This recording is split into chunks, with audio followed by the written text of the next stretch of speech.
بسم اللہ الرحمن الرحیم۔ السلام علیکم ورحمۃ اللہ وبرکاتہ۔ ناظرین کرام، اللہ تعالیٰ قرآن پاک میں فرماتا ہے کہ بے شک اللہ تعالیٰ اور اس کے فرشتے نبی علیہ السلام پر درود پاک پڑھتے ہیں۔ اے ایمان والو، تم بھی اپنے نبی صلی اللہ علیہ وآلہ وسلم پر درود و سلام بھیجا کرو۔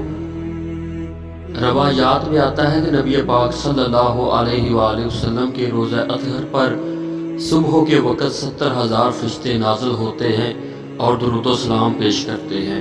اسی طرح جب شام کا وقت آتا ہے تو 70,000 فرشتے اور نازل ہوتے ہیں اور یہ سلسلہ قیامت تک جاری رہے گا۔ درود و سلام پڑھنے کی بے شمار عظمتیں اور فائدے ہیں۔ حضرت خلاد بن کثیر رحمۃ اللہ علیہ ایک بزرگ گزرے ہیں۔ جب آپ کے وصال کا وقت قریب آیا تو آپ کی چارپائی کے تکیے کے نیچے سے ایک کاغذ کا ٹکڑا ملا جس پر لکھا ہوا تھا ھذا براءۃ من النار لخلاد بن کثیر، یعنی اس میں خلاد بن کثیر کے لیے آزادی کی سند ہے، انہیں جہنم سے آزاد کر دیا گیا ہے۔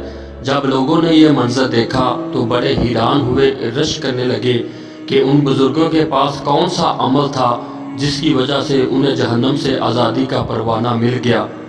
جب اس کے بارے میں ان کے گھر والوں سے پوچھا گیا تو انہوں نے جواب دیا کہ حضرت خلاد بن کثیر رحمۃ اللہ علیہ ہر جمعہ والے کے دن 1000 مرتبہ درود پاک پڑھتے تھے۔